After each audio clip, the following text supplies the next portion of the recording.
afectado, no pasa exento de ser asiento de enfermedades, ¿verdad?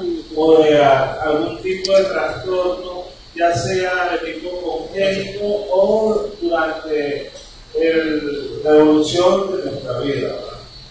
Así tenemos que en el inicio nosotros podemos hablar de problemas congénitos y se habla de agenesia hepática que es incompatible con la vida, ¿verdad? Porque nadie vive sin el hígado, ¿verdad? Y quizás los que son más frecuentes en presentarse, pues pudieran ser las hipoplasias hepáticas, ¿verdad? Y que estos van a ser causa o motivo de que uno de los lóbulos se hipertrofie, compensando el problema de la falta, del déficit que hay, ¿verdad? También podemos tener anomalías de posición, ¿verdad? Como son los situs inversos, ¿verdad? Donde tú puedes tener un sitio inverso total o parcial, ¿verdad? Que haya uno de los órganos intraabdominales, los de la derecha estén a la izquierda y viceversa, ¿verdad? O sea, tengamos el vaso del lado izquierdo y el hígado del lado derecho, el corazón a la derecha de donde normalmente lo tenemos, ¿verdad? Entonces, estos trastornos generalmente van acompañados de múltiples malformaciones. Otra de las patologías que pudieran estar asociadas son las hernias diafragmáticas. Nosotros sabemos que la mayoría de las hernias diafragmáticas, en su mayoría, son congénitas. Pueden haber adquiridas, ¿verdad? Adquiridas por algún traumatismo abdominal que lesionó el diafragma e hizo que los órganos intraabdominales entraran a la cavidad torácica, pero eso sería ya posterior a un traumatismo y sería un cuadro quizás muy aparatoso que en ese momento, pues cuando se abre la cavidad abdominal por un abdomen agudo quirúrgico, pues uno, de acuerdo a los hallazgos, pues hace las correcciones y que haya que hacer. Estas hernias diafragmáticas, pues casi siempre, pues si en la actualidad, pues con los grandes avances y con la preparación de los médicos especialistas en esta área, ustedes podrán hacer diagnósticos tempranamente y por lo tanto tomar medidas correctivas en el momento que el niño nace. Eso también va a depender, pues, puesto que a veces han ocurrido casos, porque anteriormente pues poco se hacía diagnósticos de esto, y los niños nacían y a veces hasta morían adultos y ni siquiera nadie lo detectó de que tenía una hernia diafragmática. ¿Por qué? Porque son aquellas que depende del momento cuando ocurra el evento. Si es muy precoz, eso va a hacer que todo el contenido, o por lo menos gran parte del contenido abdominal, esté en la cavidad torácica, ¿verdad? Y va a tener comprimida esos pulmones que no les va a permitir desarrollarse. Y por lo tanto, ese niño o muere al nacer, ¿verdad?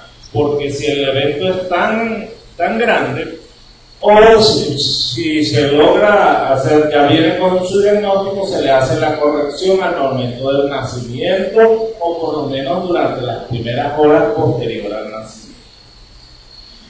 Esto es también, pues, gracias a la ecografía se ha podido hacer este tipo de diagnóstico precozmente y tomar las medidas. Las fisuras accesorias son otro evento que pudieran ser confundidas como lo que muchas personas han llamado eventración diafragmática, que no son más que debilidad de ese músculo diafragmático o de ese músculo aponeurótico que es el diafragma, y así como otro tipo de alteraciones congénitas tenemos los vasos, tanto arteriales como venosos, también pueden ser motivo de que presenten anomalías. Así tenemos anomalías vasculares de la arteria hepática, de la vena porta, de la suprahepática, X. Bueno, entonces tenemos, recuérdense que la arteria hepática común que habíamos visto con una de las ramas del tronco celíaco, en la imagen esa en gaviota que nosotros teníamos, que vemos con mucha frecuencia en el corte transversal del abdomen, ¿verdad? Recuérdense esa imagen que es en gaviota, ¿verdad? Y que da a una rama que va a la derecha y que corresponde a la arteria hepática común, y la rama que va a la izquierda que corresponde a la arteria estrella. Pues a veces, eso es quizás en la mayoría de los casos, pero también podemos tener variantes. O sea que no necesariamente esa arteria hepática esté saliendo del tronco celíaco, sino que salga de la mesentérica superior, o incluso hasta de la misma esplénica, porque son variantes que nos podemos encontrar. La vena porta pues también puede tener alteraciones, que esté atrésica, o sea, no tenga luz, ¿verdad? No tenga luz, y por lo tanto pues no hay drenaje de eso, y habrá otro drenaje que esté supliendo esa obstrucción que trae congénita esa vena porta, ¿verdad? O que tenga válvulas obstructivas, ¿verdad? Que también pudiera ser. O que tenga una estenosis o ausencia de la rama derecha o de alguna de las ramificaciones de la rama izquierda también.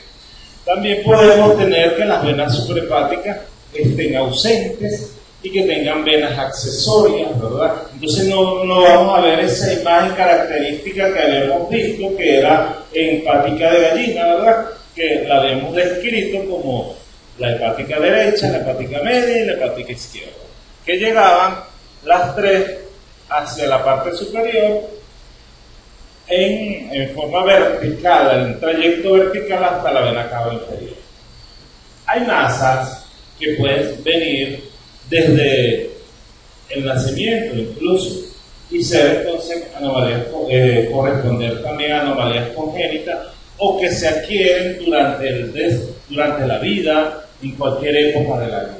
Así tenemos que los quistes hepáticos, que son imágenes, los quistes, como en cualquier lugar que nosotros estemos acostumbrados a ver, son imágenes redondeadas u ovaladas, de paredes bien definidas, anecoicas o hipoecoicas, y que dejan reforzamiento posterior.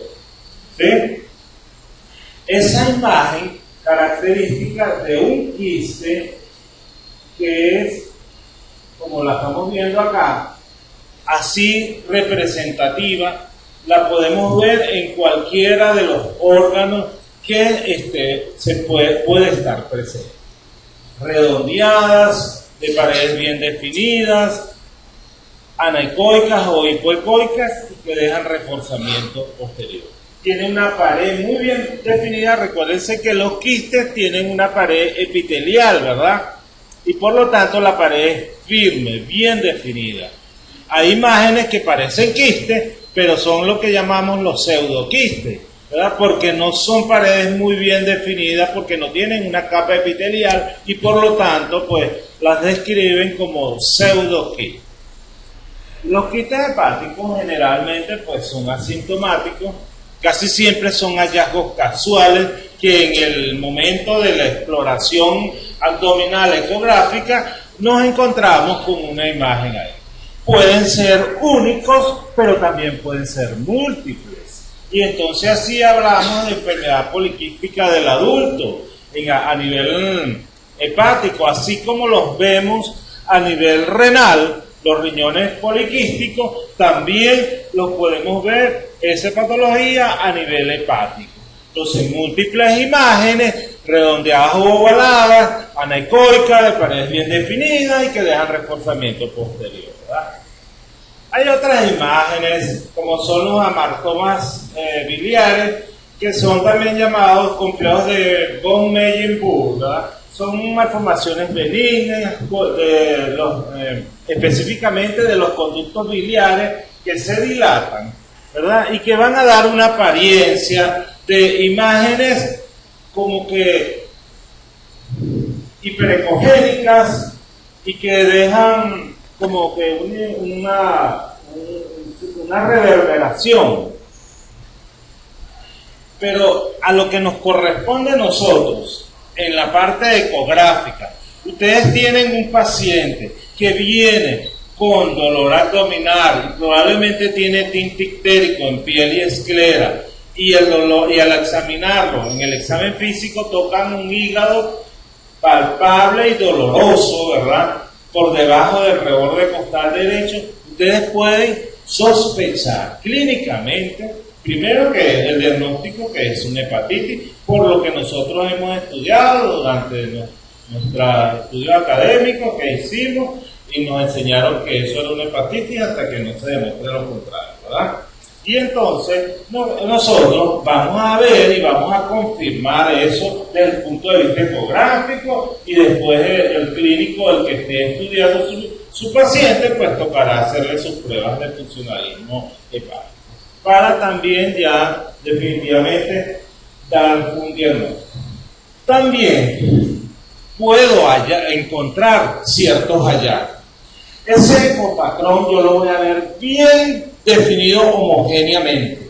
¿Por qué? Porque si está inflamado ese hígado, al haber un proceso inflamatorio, ahí hay edema. El edema permite que se acumule o que se deposite líquido. Y cuando tú tienes líquido, la ecografía es demasiado sensible al líquido. Y por lo tanto, yo ese parénquima lo voy a ver bien. Ya no va a ser tan de una ecogenicidad media, sino más bien de una ecogenicidad más baja, ¿verdad? Más baja. O sea, casi que hipoecoico. ¿Por qué? Porque precisamente hay un edema importante en ese momento que está pasando el paciente, y por lo tanto se está haciendo doloroso clínicamente, y eso ecográficamente la imagen que voy a ver es que la ecogenicidad disminuye. Pero entonces voy a ver otra cosa que me van a resaltar. Cuando yo disminuyo la ecogenicidad de todo el parénquima hepático, los trayectos portales de los vasos portales, ¿verdad?, se me van a hacer más brillantes, se me hacen más brillantes, y me da la apariencia como si fuera un cielo estrellado. Y así lo pueden describir ustedes en la ecografía: imagen en cielo estrellado. El hígado puede estar aumentado de tamaño. Entonces, para eso yo me voy a valer de hacer mi hepatometría. Del lado derecho me paro donde, como dijimos, en los puntos de referencia, era el corte longitudinal que pasa por el riñón derecho, ¿verdad? Y ahí yo me voy a parar, y eso me va a permitir ver el lóbulo derecho, que lo voy a medir de polo a polo, ¿verdad? Y hago mis mediciones. También puedo evaluar la concavidad que hay entre el hígado y el riñón derecho, si esa concavidad se mantiene o se perdió, se rectificó. Entonces, eso también me puede decir que hay un agrandamiento así a simple vista, que yo lo pueda ver. Y lo puedo medir si quiero también, ¿verdad? Porque yo lo puedo medir en línea, un punto de línea media hasta reborde costal derecho, y esa medida no debe pasar de ¿cuánto? 13. Muy bien, así es como vamos a evaluar de esa manera el crecimiento. Y recuérdense que también hablamos de crecimiento de los ángulos, o sea, la deformidad de los ángulos. Los ángulos en condiciones normales deben ser agudos. Si esos ángulos se pierde esa agudeza, o sea, se hacen rojos, entonces yo puedo sospechar de que hay un problema.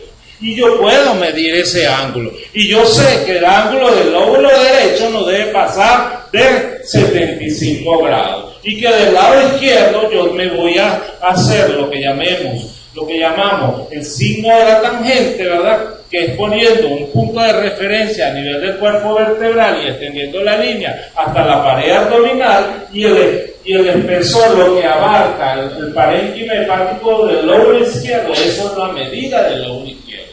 También puedo medir el ángulo del lóbulo izquierdo, que no debe pasar de 35 grados, ¿ok? Y entonces eso también me habla de crecimiento hepático. Entonces, fíjense, la apariencia de cielo estrellado, claro, aquí como hay tanta refringencia de los bordos, ¿verdad? Pero esta apariencia de un hígado que está edematizado, que me hace que ese edema disminuya el parénquima, la cogenicidad de ese parénquima, ¿verdad? Se me hace más hipoecoico en vez de ser de cogenicidad media, y esos trayectos portales, ¿verdad?, se hacen más evidentes, e incluso ustedes ven acá en esta bifurcación, ven cómo esas paredes se hacen como más engrosadas y más brillantes. También aquí en la imagen de aquí de arriba vamos a ver una vesícula con unas paredes muy engrosadas y que, fíjense, tiene una línea interna esterecoica, una línea central más gruesa y que es hipoecoica, y una línea externa o periférica, ¿verdad?, que es hiperecogénica.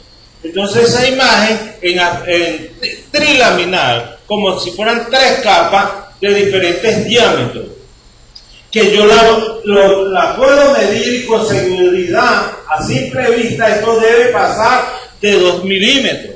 Eso debe llegar, si acaso, a 8 o a 9 milímetros, según lo que estamos viendo ahí en esta imagen. ¿Okay? Y eso es una imagen característica de todo proceso viral. Llámese hepatitis, llámese dengue hemorrágico, llámese Zika, llámese todos estos virus que están saliendo últimamente y que nos están afectando en gran parte de la población bacteriana, que sean porque por el tracto biliar, a través del tracto biliar llega hasta el hígado y lo infectan, ocasionando un problema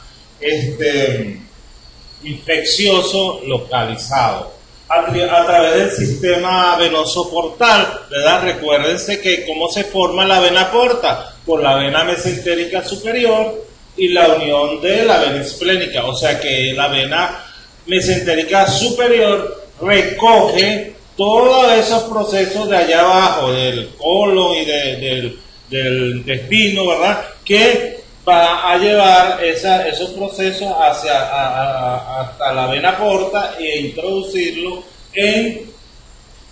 a nivel hepático, a través de la arteria hepática, ¿verdad?, o a través de que este paciente tenga un antecedente clínico de traumatismo, un traumatismo hepático, ¿verdad? Frecuentemente, si el paciente no se le dio la atención que debería haber recibido en ese momento, o por qué causa ese paciente se infectó, se contaminó, entonces este hígado probablemente va a sufrir de un proceso infeccioso localizado ahí o generalizado como consecuencia de una sepsis que pudiera haber sido punto de partida en otro órgano y agarró colita pues el hígado y se afectó también. Esas imágenes pueden ser múltiples o pueden ser únicas, ¿verdad?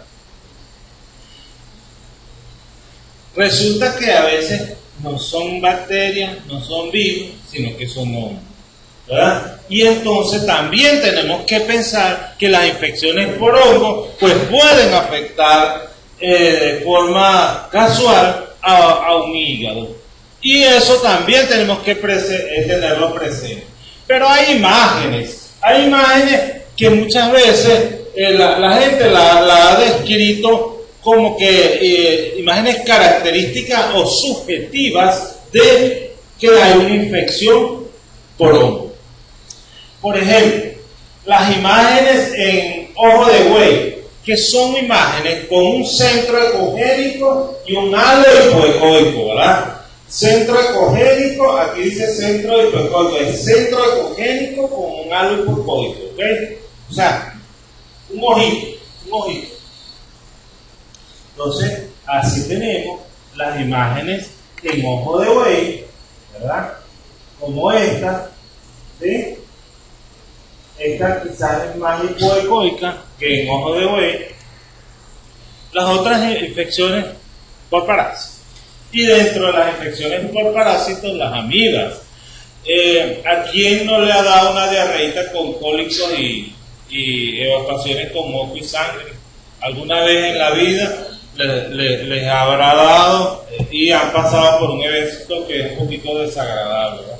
Se comieron un pepito en la calle, un perro caliente, ¿verdad? Y salieron al otro día, amanecieron con diarrea, con evacuaciones con moco y sangre, ¿verdad? Y si no ha sido tratado, si por casualidad ustedes no fueron tratados o su familiar no fue tratado como debería haber sido, probablemente estos pacientes, pues si estaban infectados por amiba y no recibieron un tratamiento adecuado, pues en el tiempo que dé la oportunidad de que se forme y de que haga un ascenso por el sistema venoso portal de esa amiba para que se forme un acceso hepático de etiología amibiana. Y no es más que los accesos, ¿verdad?, que se forman por estos parásitos, porque pueden migrar fácilmente, como dijimos, a través del sistema venoso portal. Y ustedes la van a ver como una imagen redondeada o ovalada de paredes bien definidas y que deja reforzamiento posterior y que va a corresponder a un acceso amibiano. Pero no la vemos como que si ustedes ven que dentro no es un negrito puro que uno ve así como si fuera contenido fluido. Esto ustedes ven que es como un contenido espeso. Y ese espeso que viene ahí es esos grumos que hace. No sé si ustedes han tenido la oportunidad de ver un drenaje de un acceso amibiano, que lo describen como achocolatado, un contenido achocolatado, chocolate derretido, ¿sí? Así lo va a ver. Entonces, ese aspecto, ese espesor, es eso que nosotros estamos viendo ahí. Como ver en su interior ecos de bajo nivel. No lo ven con un nivel elevado, sino más bien disminuido. Pero ustedes saben que no es líquido fluido, porque no lo están viendo negrito, sino que están viendo que en su interior hay. Aparte de eso, pues, ustedes también ya revisaron y preguntaron a ese paciente que si había el antecedente de que tenía un episodio de evacuaciones líquidas con moco y con sangre, ¿verdad? Entonces yo puedo asociar de que eso probablemente es un acceso de etiología parasitaria tipo amibiana.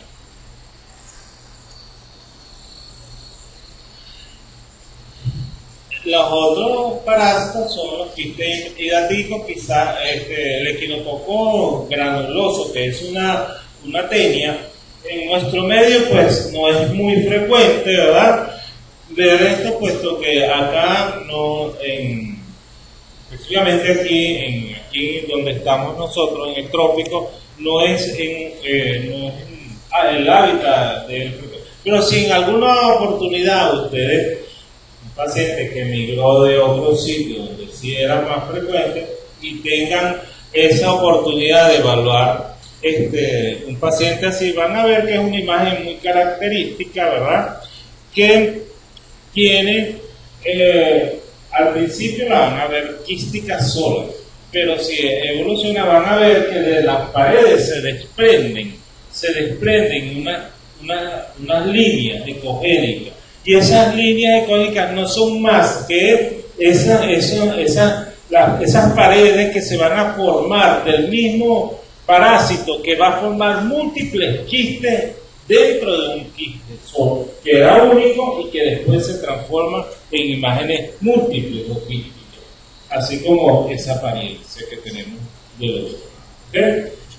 También hay gérmenes oportunistas, como lo es el Pneumocystis carini, que quizás los vemos en pacientes inmunosuprimidos, pacientes portadores de HIV o que hayan sido trasplantados, ¿verdad? Estos pacientes tienen una sensibilidad a que sean atacados por estos gérmenes oportunistas y pueden dar múltiples imágenes pequeñas, hipoecoicas, difusas hasta reemplazar al parénquima por grupos ecogénicos calcificados. Fíjense esa apariencia hepática, que vamos a ver múltiples focos hiperecogénicos en todo el parénquima hepático.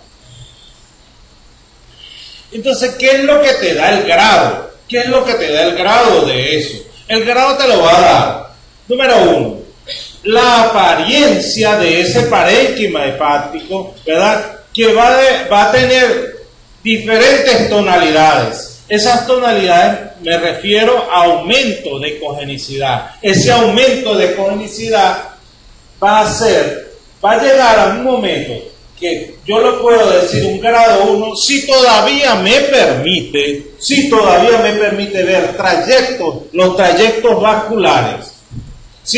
Yo sé que está aumentada la ecogenicidad porque no es una ecogenicidad media, pero cuando yo la evalúo, esa ecogenicidad, esa apariencia de ese parénquima, yo digo que está aumentada porque cuando lo llevo a la escala de grises, eso me supera la ecogenicidad media.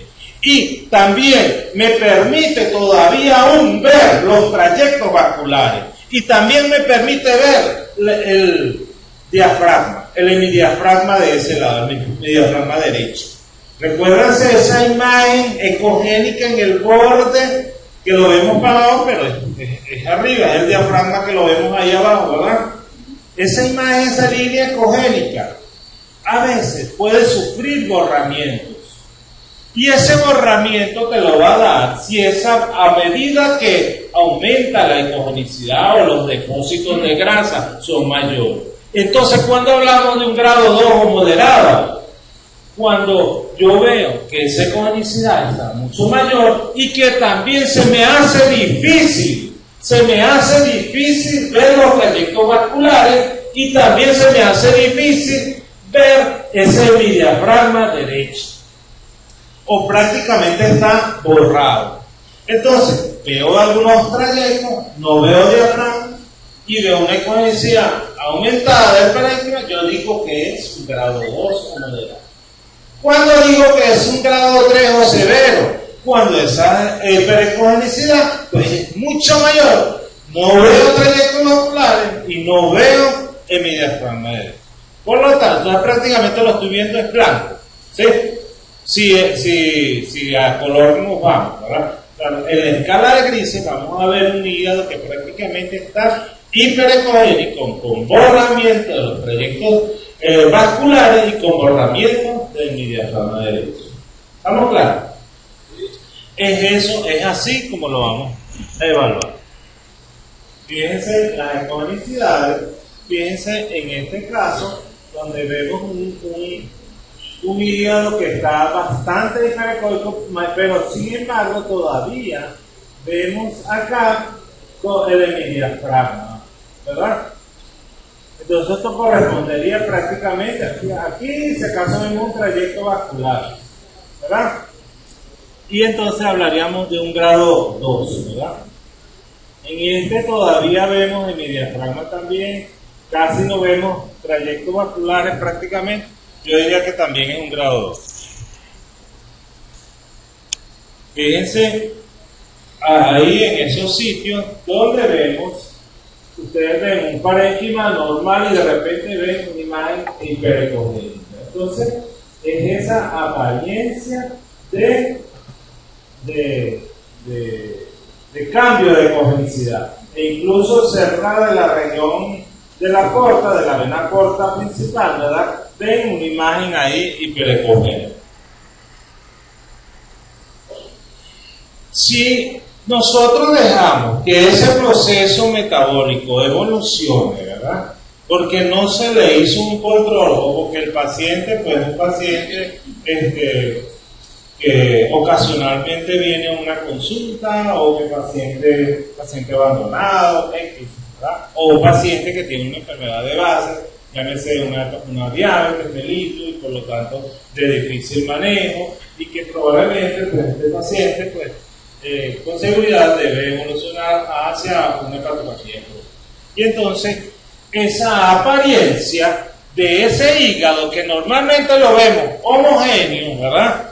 Homogéneo, con una apariencia homogénea en su totalidad, resulta que ya no lo vemos de esa apariencia, sino que lo vamos a ver con un aspecto o un ecopatrón heterogéneo, con granos finos o nodulares. Entonces, ya recuérdense que prácticamente yo evalúo un hígado y yo lo veo lisito, en condiciones normales.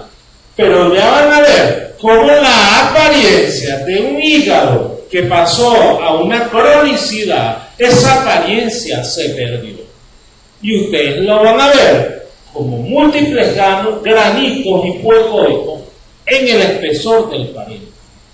Y es lo que llamamos cambio de ecopatrón a heterogéneo fino o nodular. En un inicio se conservan los bordes y el tamaño y los ángulos, ¿verdad? Y ya cuando el paciente sigue evolucionando, va a evolucionar hacia un hígado cirrótico, ¿verdad? Donde ustedes pueden ver que hay una disminución del tamaño de uno de los lóbulos, y casi siempre es el lóbulo derecho el que se achica, el que se pone más pequeño, y que van a ver que uno de ellos se va a poner gordito, que no, como es el lóbulo caudado, que normalmente ni se veía, y empieza él a hacer su debut en ese momento. Empieza a crecer porque él quiere compensar el déficit del otro, los lóbulos que han dejado de funcionar. Y por lo tanto, ustedes pueden ver un crecimiento del lóbulo caudado. Así tenemos que hay una redistribución del volumen, ¿verdad? Entonces ya no es el lóbulo derecho el que comanda la cuestión, sino que probablemente es el lóbulo caudado. Y entonces se habla hasta de un índice. Y entonces mucha gente saca una cuenta de índice lóbulo caudado, lóbulo derecho. O sea, miden el lóbulo caudado sobre la medida que les dé el lóbulo derecho, y que eso debe ser menor de 0,65. Si eso supera ese valor, entonces ya ustedes hablan de que ese hígado está cirrótico. Obviamente, esto es un diagnóstico anatomopatológico, o sea que ese paciente debe ir a biopsia. Entonces, fíjense, esas apariencias granulosas, ¿verdad? Como en un principio yo lo puedo ver un granito fino, pero ya después la cosa se me está poniendo más diferente, ¿verdad? Se pone como un grano más grueso. Ven la apariencia al comparar el del otro lado con este, que es un grano más grueso, ¿verdad? Probablemente ya este hígado pues ya está tan deteriorado, ¿verdad? Que ya se está comprometiendo tanto que ya está dando cambios importantes en ese parénquima. Y si yo dejo evolución, si el tratante o el paciente no se pierde la consulta, va a llegar un momento que ese hígado, ese lóbulo, específicamente el lóbulo derecho como el que está más afectado ahí, va a adquirir esa apariencia, ¿verdad?, de bordes irregulares, de ángulos perdidos, ya no son agudos, y que además el tamaño está disminuido, y que además ese parénquima es multigranuloso, y que además yo veo líquido en cavidad, ¿verdad? O sea, hay una citis. Yo puedo decir y pensar que ya probablemente este paciente cayó en otra complicación, como es la hipertensión portal. Entonces, si yo quiero también confirmar esto, yo me voy, recuérdense en la bifurcación de la vena porta, que habíamos hablado en la primera clase, y dijimos que yo podía medir ese diámetro en AP de ahí, ¿verdad? Y que dijimos también que ese valor no debería superar los 12 o 13 milímetros, ¿verdad? Cuando está por encima de ahí, de ese valor, yo digo que esa vena porta está dilatada. Vena porta dilatada. Hay otros criterios. El vaso aumentado de tamaño. Hay líquido ascítico. La presencia de colaterales venosas portosistémicas. También yo puedo ver una red venosa colateral en pared abdominal. Puedo también, si me paro a nivel del hilio esplénico, puedo ver una dilatación de los vasos esplénicos. O sea, veo como unos racimos, como varices ahí en ese sitio. Y eso corresponde a ese tipo de patología que podemos ver en estos casos, como es la hipertensión portal. La causa más frecuente de hipertensión portal es cirrosis hepática, pero hay otras causas que el que estudia hipertensión portal va a saber que hay muchas otras causas. Puede haber hipertensión portal sin cirrosis o sin evidencia de hepatopatía. Puede verse en caso de hepatitis aguda viral, por edema de hepatocitos que comprime los vasos portales. Otra de las patologías que podemos encontrar es la trombosis de la porta. Entonces vemos una vena porta dilatada con una circulación venosa portal, una circulación colateral, perdón, y una imagen focal en el interior de la porta. O sea, yo, si me ubico a nivel de la bifurcación de la porta y reviso el trayecto de la luz de la vena porta, veo que hay una imagen que está ocupando ese espacio. Y esa imagen puede corresponder a un trombo. Y es que el que quizás esté ocasionando o echando varilla para que aparezca toda una serie de signos. En su fase aguda, el trombo es anecoico, por lo cual en modo B no lo detecta. Ya cuando ya se hace más a medida que pasan los días o el tiempo, ¿verdad? Entonces ya podemos ver que ese trombo ya no es anecoico como tal, sino que se cambia la ecogenicidad de ecogenicidad media, pudiera ser, ¿verdad? Y si dejamos que eso evolucione, entonces se transforma en lo que vimos ahorita, una cavernomatosis de la porta, que no son más que una porta multidilatada, como en múltiples espacios, en racimos, ¿verdad? Que da esa apariencia que ya la vimos por imagen. Fíjense, esto no es tan, un evento quizás no es tan agudo, ¿verdad? ¿Pero por qué? Porque me permite ver que esa porta está ocupada por una imagen en el interior, ¿verdad? Esa imagen no es más que un trombo. Ahí, yo en condiciones normales, yo debo ver eso negrito y no dilatado, ¿verdad? Y resulta que estoy viendo una imagen en la luz de la vena porta. Y esa imagen corresponde a un trombo que hay en su interior. Las otras son anormalidades vasculares, como son aneurismas de la porta, cortocircuitos venosos por los sistemas intrahepáticos, los aneurismas. Quizás estas son menos frecuentes. El síndrome de Buchiari, que se caracteriza por la presencia de ascitis, ¿verdad? Ahí vemos una hepatomegalia en la fase aguda y puede haber infartos hemorrágicos parenquimatosos. Lo que vamos a ver es que los trayectos de las venas intrahepáticas se interrumpen. Ya no vemos la patica de gallina, no porque sea una anomalía congénita, sino porque esos trayectos se borraron, porque algo les permitió que se obstruyera el trayecto y se interrumpe el paso de ese retorno venoso, ¿verdad?, hacia la vena cava, se interrumpe. Y entonces esa interrupción hace que aparezcan venas colaterales, ¿verdad? Ustedes van a ver, fíjense cómo la interrupción comienza. Aquí está la vena cava, Y fíjense, aquí estaba la hepática izquierda, la hepática media y la derecha que se está viendo por la media, ¿verdad? Pero aquí el tronco común está como desapareciendo, ¿ok? Y fíjense que aquí desapareció por completo y quedó una sola venita ahí en el centro. Eso, y de paso, el paciente tiene una clínica de ascitis, hepatomegalia, todo esto, yo puedo pensar que este paciente está cursando con un síndrome de Buch-Chiari, ¿okay? Que eso es más, no es más que alteración de las venas suprarrenales. Otra de las patologías benignas, son los hemangiomas, y quizás estos sí son más frecuentes. Los hemangiomas, los hemangiomas cavernosos específicamente, que son los más grandes, ¿verdad? Pueden ser únicos o pueden ser múltiples. Y pueden ser imágenes con una apariencia hipoecoica o con una apariencia hiperecoica, que es en la mayoría de los casos, como lo vemos, como imágenes hiperecogénicas, asintomáticos completamente.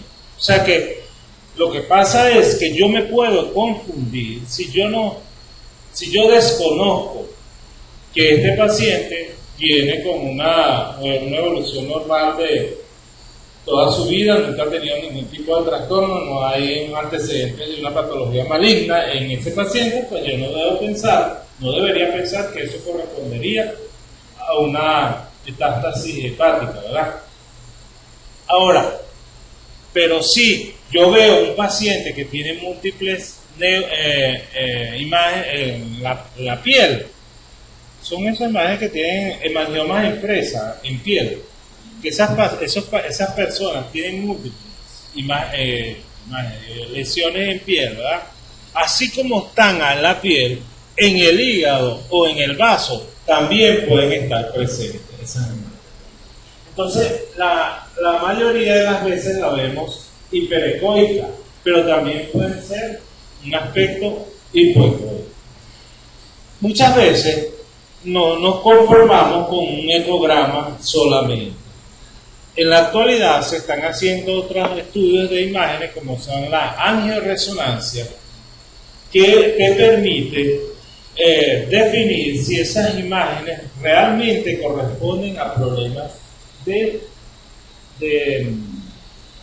lesiones vasculares tipo magnético. Los adenomas hepáticos son muy frecuentes en mujeres que toman anticonceptivos orales, ¿verdad? Son masas solitarias, bien encapsuladas, tienen diámetros variables, pero son imágenes que son... Pero estas que no te han dado ningún otro síntoma y que no te dan otro tipo de datos como para tú dudar en estos casos, pues ese paciente mándenlo a estudiar y mándenlo a comprobar de que eso realmente es una masa benigna. Los tejidos grasos, como los lipomas, ¿verdad? También hacen su apariencia ahí a nivel hepático. Y ellos casi siempre están cerca de la línea del diafragma, casi cercanos al diafragma derecho, de ese lado. Sin discusión, obviamente, las malignas. Son masas, ¿verdad?, que pueden ser únicas o múltiples, ¿verdad?, con una apariencia que puede ser hipo o hiperecogénica, o pueden ser de ecogenicidad mixta, ¿verdad?, áreas ecogénicas con áreas hipoecoicas, ¿verdad?, que las áreas hipoecoicas probablemente corresponden a áreas de necrosis, las áreas hiperecoicas probablemente corresponden a calcificaciones, y que pueden tener una pared definida o no bien definida, y por lo tanto este paciente debe ir directamente a una biopsia. ¿Sí? Las MT pueden ser, como dijimos, con una apariencia hiperecoica, con una apariencia hipoecogénica, con una apariencia en ojo de buey, X. Pero eso no quiere decir que van con el nombre y apellido de una vez como aparecen ahí, sino que quien me va a dar el diagnóstico definitivo, la anatomía patológica, ¿verdad? Pueden haber metástasis quísticas también, y aquí tienen la apariencia como pueden ver. Se fijan en estas imágenes múltiples en ojo de buey, ¿verdad? Que ellos pueden ser, también las infecciones por hongo, dijimos que daban esa apariencia de en ojo de buey. Pero si yo tengo un paciente con un antecedente importante, ¿verdad?, de una enfermedad maligna o que ha sido tratado por una enfermedad maligna, obviamente yo no voy a pensar que eso corresponde a una infección por hongo. Parte que puede y que tenemos y estamos obligados a evaluar son los traumatismos hepáticos, ¿verdad? El hígado, quizás en unión con el vaso, son los órganos que más sufren durante un traumatismo, ¿no? Sea abierto, sea cerrado, ¿verdad?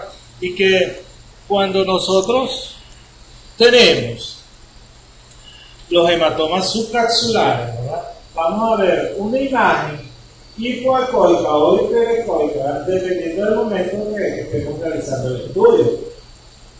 Fíjense cómo el lóbulo del hígado se separa de la pared por una área, ¿verdad?, que corresponde a un área anecoica o hipoecoica, ¿verdad? Si yo le hago este eco en el momento que el paciente sufrió el traumatismo, yo puedo predecir en ese mismo momento que eso todavía no hay coágulos, pero como los coágulos necesitan no mucho tiempo, excepto que haya un problema de coagulación en el paciente, ¿verdad? Entonces, casi siempre me viene este paciente con esta apariencia. Entonces, es la apariencia, ¿cómo nos lo vemos? Tenemos un paciente con un antecedente de un traumatismo abdominal cerrado y encontramos específicamente a nivel del hígado, encontramos esa imagen con esa apariencia. Pero yo también dentro del parénquima hepático puedo encontrar áreas focalizadas en cualquiera de los segmentos. Yo puedo encontrar áreas focalizadas que pueden ser imágenes redondeadas o ovaladas, ¿verdad?, con hipoecoicas, con ecos de bajo nivel superior, y que pueden ser un hematoma focalizado en alguno dentro del parénquima hepático. ¿Estamos claros? Si hay cortocircuitos cortisistémicos, y también si a ese paciente fue sometido a una biopsia hepática percutánea guiada por ultrasonido. Casi siempre después de una biopsia por punción con aguja de Trucú, de esas que se utilizan para toma de biopsias hepáticas en los pacientes por X patología que yo esté pensando, por ejemplo, si quiero descartar una cirrosis hepática, en el caso de esto, yo le puedo hacer una biopsia ecoguiada o ecodirigida, ¿verdad?, con una aguja de Trucú, que no es más que una aguja que se arma, ¿verdad?, y le haces un disparo y ella toma una muestra importante del órgano que hace contacto con la parrilla caudal, que en este caso es el hígado, ¿verdad? Y a veces ella queda sangrando, casi siempre queda sangrando un poquito, y esa sangre pues se colecta en la cápsula y en la periferia, y es esa apariencia de hiperecogenicidad que te da ese órgano. Pero es normal en el sentido de que fue porque fue realizada un método invasivo, obviamente, tú lo agrediste ese órgano y está en su derecho de que sangre, ¿verdad?, pero que el sangramiento se controle, obviamente. Cuando su paciente empieza a deteriorar, se pone sudoroso, se le van los tiempos. Otras aplicaciones de ultrasonido, el ecoinvasivo, drenaje de colecciones, las biopsias ecoguiadas, tratamientos intraoperatorios, todas las artes de hígado.